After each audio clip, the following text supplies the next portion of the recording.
ನಮಸ್ತೆ. ಎಲ್ಲರಿಗೂ ಶುಭ ದಿನ. ಸಮರ್ಪಣಾ ವೇದಿಕೆ ಅರ್ಪಿಸುವಂಥ ಖಗ್ಗ ಸಮರ್ಪಣಾ ಸಪ್ತಾಹಕ್ಕೆ ಆತ್ಮೀಯ ಸ್ವಾಗತ. ಮಾನ್ಯ ಡಿ ವಿ ಗುಂಡಪ್ಪನವರ ಕಗ್ಗ ಮತ್ತು ಅದರ ಭಾವಾರ್ಥವನ್ನು ಇಂದು ನಾನು ತಿಳಿಸ್ಪಡಿಸ್ತೀನಿ. ಇವತ್ತು ನಾನು ಆಯ್ಕೆ ಮಾಡಿಕೊಂಡಿರುವಂಥ ಕಗ್ಗ 14ನೆಯ ಕಗ್ಗ. ಅದು ಹೀಗಿದೆ. ಒಂದೇ ಗಗನವ ಕಾಣುತ್ತೊಂದೆ, ನೆಲವನ್ನು ತುಳಿಯುತ್ತೊಂದೆ, ಧಾನ್ಯವನ್ನುಣ್ಣುತ್ತೊಂದೆ, ನೀರ್ಗುಡಿದು ಒಂದೇ ಗಾಳಿಯನುಸಿರ್ವ ನರ ಜಾತಿಯೊಳಗೆಂತು ಬಂದುದಿ ವೈಷಮ್ಯ ಮಂಕುತಿಮ್ಮ ಅಂತ ಹೇಳ್ತಾರೆ. ಮೊದಲನೇ ಸಾಲಿನಲ್ಲಿ ಏನು ಹೇಳ್ತಾರೆ? ನಮಗೆಲ್ಲರಿಗೂ ಇರುವುದು ಒಂದೇ ಆಕಾಶ. ಎರಡನೇ ಸಾಲಿನಲ್ಲಿ ಏನು ಹೇಳ್ತಾರೆ? ನಾವು ತುಳಿಯುವಂತಹ ವಾಸಿಸುವಂತಹ ನೆಲವೂ ಕೂಡ ಒಂದೇ ಆಗಿದೆ, ಭೂಮಿಯು ಒಂದೇ ಆಗಿದೆ. ಮೂರನೇ ಸಾಲಿನಲ್ಲಿ ಹೇಳ್ತಾರೆ, ಎಲ್ಲರೂ ತಿನ್ನುವಂಥ ಆಹಾರವೂ ಒಂದೇ.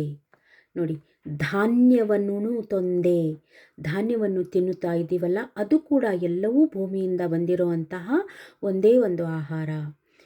ಈ ಭೂಮಿ ನೀರು ಗುಡಿದು ಒಂದೇ, ಅಂದರೆ ನಾವು ಕುಡಿಯುವಂಥ ನೀರು ಕೂಡ ಏನಿದೆ ಅದು ಒಂದೇ ಆಗಿದೆ. ಗಾಳಿಯು ನುಸಿರುವ ನರ ಜಾತಿಯೊಳಗೆಂತು ಬಂದುದಿ ವೈಷಮ್ಯ, ನಾವು ಉಸಿರಾಡುವಂತಹ ಗಾಳಿಯೂ ಕೂಡ ಒಂದೇ ಆಗಿದೆ. ಹೀಗಿರುವಾಗ ಈ ವೈಷಮ್ಯ ಅನ್ನೋದು, ದ್ವೇಷ ಅನ್ನೋದು ಎಲ್ಲಿಂದ ಬಂತು? ಮಾನವ ಯಾಕೆ ತೃಪ್ತನಾಗಿಲ್ಲ? ಸಕಲ ಜೀವಿಗಳಿಗೂ ಈ ಸೃಷ್ಟಿಯು ಒಂದೇ ಆಗಿದೆ. ಅನಾದಿ ಕಾಲದಿಂದಲೂ ಅಣ್ಣ ತಮ್ಮಂದಿರ ನಡುವೆ, ಗುಂಪು ಗುಂಪುಗಳ ನಡುವೆ, ಗ್ರಾಮ ಗ್ರಾಮಗಳ ನಡುವೆ, ಊರುಗಳ ನಡುವೆ, ಒಬ್ಬರ ನಡುವೆ ಒಬ್ಬರಿಂದ ಇನ್ನೊಬ್ಬರ ನಡುವೆ ಜಗಳ, ದ್ವೇಷ, ಅಸೂಯೆ, ಆವೇಶ ಹೆಚ್ಚುತ್ತಾನೇ ಇದೆ. ಯಾರಿಗೂ ನೆಮ್ಮದಿ ಅನ್ನೋದಿಲ್ಲ, ಶಾಂತಿ ಅನ್ನೋದಿಲ್ಲ. ಇದೇ ಆವೇಶ ಮುಂದುವರೆದು ದ್ವೇಷಕ್ಕೆ ಕಾರಣ ಆಗುತ್ತೆ, ಹಿಂಸೆಗೆ ಕಾರಣ ಆಗುತ್ತೆ. ಯಾಕೆ? ಡಿ ವಿ ಜಿಯವರು ಕೇಳ್ತಾರೆ, ಯಾಕೆ ಈ ಜಗಳ ಹೊಡೆದಾಟ? ನಮಗಿರುವುದೆಲ್ಲ ಪೃಥ್ವಿಯಿಂದ ಎಲ್ಲರಿಗೂ ಸಮಾನವಾಗಿ ದೊರೆತ ಇರುವಾಗ ನಮ್ಮಲ್ಲಿ ಏಕೆ ಈ ಅಸೂಯೆ ಮೂಡ್ತಾ ಇದೆ? ನಾವು ಯಾಕೆ ಜಗಳ ಮಾಡ್ತಾ ಇದ್ದೀವಾ? ಆ ಭಗವಂತ ನೀಡಿರುವಂಥ ಏನು ನಮಗೆಲ್ಲರಿಗೂ ಪ್ರಸಾದ ಸಮಾನಾಗಿ ನೀಡಿದ್ದಾನೆ, ಅದರಲ್ಲಿ ನಮಗೆ ತೃಪ್ತಿ ಅನ್ನೋದು ಯಾಕಿಲ್ಲ? ಮನಸ್ಸಿನಲ್ಲಿ ನಡೆಯುತ್ತಿರುವಂಥ ದ್ವೇಷ, ಕಲಹ ಅದೆಲ್ಲ ಯಾಕೆ ಹೆಚ್ಚುತ್ತಾ ಇದೆ ಅಂತ ಜನಸಂಕುಲನವನ್ನು ಕುರಿತು ಗುಂಡಪ್ಪನವರು ಪ್ರಶ್ನಿಸುತ್ತಾರೆ. ನನಗೆ ಉತ್ತರ ಕೊಡು, ಉತ್ತರ ಸಿಗ್ತಾ ಇಲ್ಲ. ಯಾಕೆ ಉತ್ತರ ಸಿಗ್ತಾ ಇಲ್ಲ? ಇದು ಯಾಕೆ ಸಮಸ್ಯೆ ಹೆಚ್ಚಾಗ್ತಿದೆ ಅಂತ ಅಳಲನ್ನು, ತಮ್ಮ ನೋವನ್ನು ತಮ್ಮ 4 ಸಾಲುಗಳ ಕಗ್ಗದಲ್ಲಿ ಹೇಳ್ಕೊಂಡಿದ್ದಾರೆ. ಈ ಸಂದರ್ಭದಲ್ಲಿ ನನಗೊಂದು ಕತೆ ನೆನಪಾಗ್ತಾ ಇದೆ. ಒಬ್ಬ ವ್ಯಕ್ತಿ ಏನು ಮಾಡಿದ್ನಂತೆ, ಅವನಿಗೆ ಭೂಮಿ ಬೇಕಾಗಿತ್ತಂತೆ. ಭೂಮಿ ಬೇಕು, ಇನ್ನೂ ಹೆಚ್ಚು ಹೆಚ್ಚು ನನಗೆ ಭೂಮಿ ಬೇಕು ಅಂತ ಆ ದೇವರಲ್ಲಿ ತಪಸ್ಸನ್ನು ಮಾಡಲಿಕ್ಕೆ ಆರಂಭ ಮಾಡ್ತಾನೆ. ಆ ತಪಸ್ಸಿಗೆ ಮೆಚ್ಚಿ ಆ ಭಗವಂತ ವರ ಕೊಡಲೆಂದು ಉದ್ಭವವಾಗಿ ಅವನಿಗೆ ಏನು ಬೇಕು ನಿನಗೆ ಅಂತ ಕೇಳಲಾಗಿ ಅವನು ಹೇಳ್ತಾನೆ, ನೋಡಿ ನನಗೆ ಭೂಮಿಯ ಆಸೆ ಇದೆ, ನನಗೆ ಭೂಮಿ ಬೇಕು, ಭೂಮಿಯನ್ನು ಎಷ್ಟು ಸಾಧ್ಯವೋ ಅಷ್ಟು ಭೂಮಿಯನ್ನು ದಯಪಾಲಿಸಿ ಅಂತ ಭಗವಂತನಲ್ಲಿ ಪ್ರಾರ್ಥಿಸ್ತಾನೆ. ಆಗ ಭಗವಂತ ಹೇಳ್ತಾನ, ಹೌದಾ, ನಿನ್ನ ಇಚ್ಛೆ ಮನದಲ್ಲಿ ಎಷ್ಟರ ಮಟ್ಟಿಗೆ ಭೂಮಿ ಇದೆ ಅನ್ನೋದು ಅದು ನನಗೆ ತಿಳಿಯೋದು.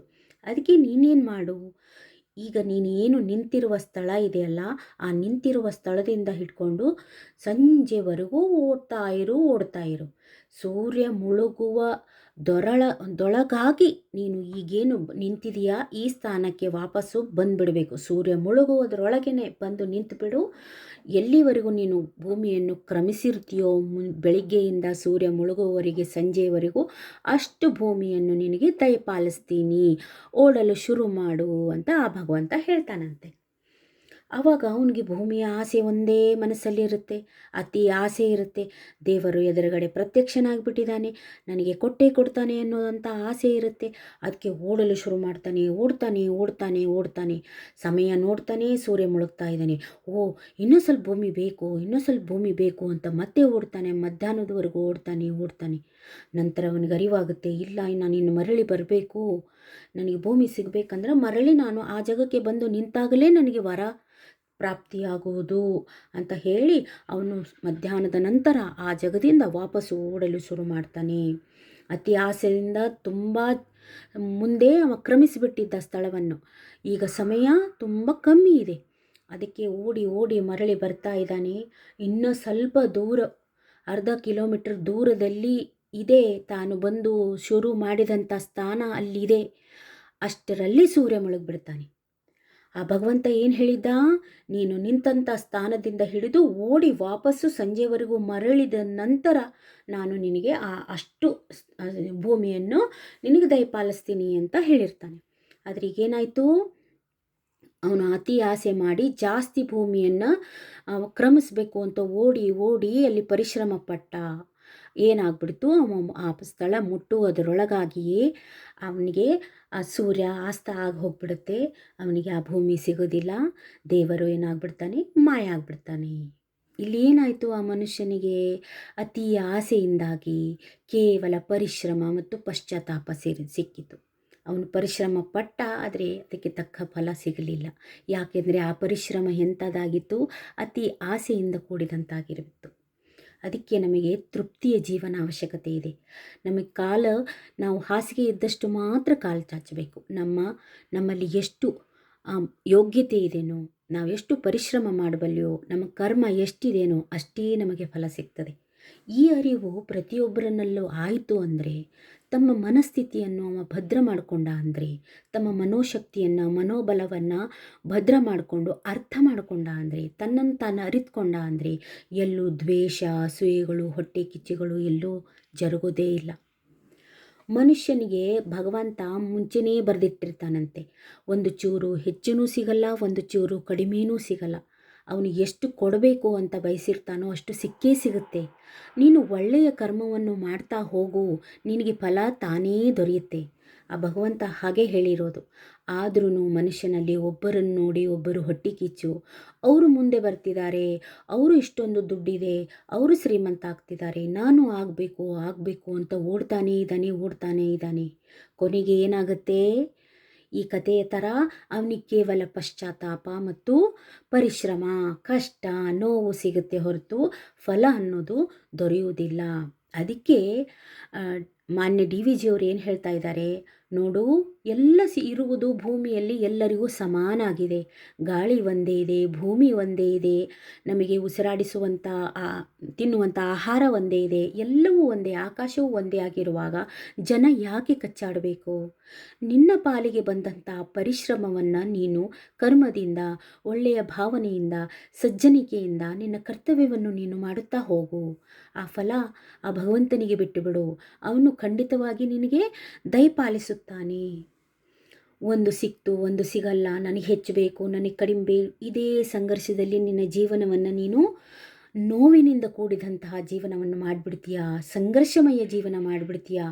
ಸುಖ ಅನ್ನೋದು ಇರಲ್ಲ, ನೆಮ್ಮದಿ ಅನ್ನೋದು ಇರಲ್ಲ, ಸಂತೋಷ ಅನ್ನೋದು ನಿನ್ನಲ್ಲಿ ಇರಲ್ಲ. ಇನ್ನಷ್ಟು ಬೇಕು ಎನ್ನು, ಇಷ್ಟು ಸಿಕ್ತು ಅಂದರೆ ಇನ್ನೂ ಸಿಕ್ತು ಅಂದರೆ ಮತ್ತಷ್ಟು ಬೇಕು ಎನ್ನುವಂಥ ಹಂಬಲದಲ್ಲಿಯೇ ತನ್ನ ಇರುವಂಥ ಮಾನವ ಜೀವನವನ್ನು ಮನುಷ್ಯ ಕಳ್ಕೊಂಡು ಬಿಡ್ತಾ ಇದ್ದಾನೆ. ಅದಕ್ಕೆ ಮಾನ್ಯರು ಏನು ಹೇಳ್ತಾ ಇದ್ದಾರೆ, ಈ ಜನಸಂಕುಲದ ನೋವಿನ ಅಳಲನ್ನು ತಮ್ಮ ಕಗ್ಗದಲ್ಲಿ ತೋಡ್ಕೊಳ್ತಾ ಇದ್ದಾರೆ. ಜನರಿಗೆ ಯಾವಾಗ ಅರಿವು ಮಾಡುತ್ತದೆ, ತಮ್ಮ ತೃಪ್ತಿಯನ್ನು ಸೀಮಿತ ಯಾವಾಗಗೊಳಿಸ್ತಾರೆ, ಅದಕ್ಕೊಂದು ಸೀಮೆ ಅನ್ನೋದು ಯಾವಾಗ ಹಾಕ್ಕೊಳ್ತಾರೆ ಅಂತ ಪ್ರಶ್ನಿಸುತ್ತಾರೆ. ಈ ತೀಕ್ಷ್ಣ ನುಡಿಯಿಂದಾದರೂ ಜನರಲ್ಲಿ ಜಾಗೃತಿ ಮೂಡಲಿ. ಕಷ್ಟ ಎನ್ನುವುದೇನಿದೆಯಲ್ಲ, ಕಷ್ಟದಲ್ಲಿ ಕ ತೆಗೆದು ಅದರಲ್ಲಿ ಈ ಅನ್ನು ಸೇರಿಸಿದಾಗ ಅದು ಇಷ್ಟ ಆಗತ್ತೆ. ಏನು, ಕಷ್ಟ ಎನ್ನೋ ಪದದಲ್ಲಿ ಕ ಅನ್ನು ತೆಗೆದು ಈ ಅನ್ನು ಸೇರಿಸಿದರೆ ಇಷ್ಟ ಅಂತ ಆಗುತ್ತೆ. ಹಾಗಾಗಿ ಆ ಇಷ್ಟವನ್ನು ಹಾಕಿಕೊಂಡು ತನ್ನ ಇಷ್ಟದಂತೆ ಬದುಕನ್ನು ಸಾಗಿಸಿದರೆ ಆ ಜೀವನ ಅನ್ನೋದು ಏನಾಗುತ್ತೆ, ತುಂಬ ಸುಂದರವಾಗುತ್ತೆ, ಶಾಂತಿ ನೆಮ್ಮದಿಯಿಂದ ಕೂಡಿದವರದ್ದಾಗಿರುತ್ತೆ ಎನ್ನುವಂಥ ಕಳಕಳಿಯನ್ನು ತಮ್ಮ ಕಗ್ಗಲದ ಮೂಲಕ ಇಡೀ ಜನಸಂಕುಲನಕ್ಕೆ ಎಚ್ಚರಿಸುವ ರೀತಿಯಲ್ಲಿ ಹೇಳಿದ್ದಾರೆ. ಇದೇ ಈ ಕಗ್ಗದ ಭಾವಾರ್ಥವಾಗಿದೆ. ತಮಗೆ ಅರ್ಥ ಆಯಿತು ಅಂತ ತಿಳ್ಕೊಳ್ತೀನಿ. ಧನ್ಯವಾದಗಳು.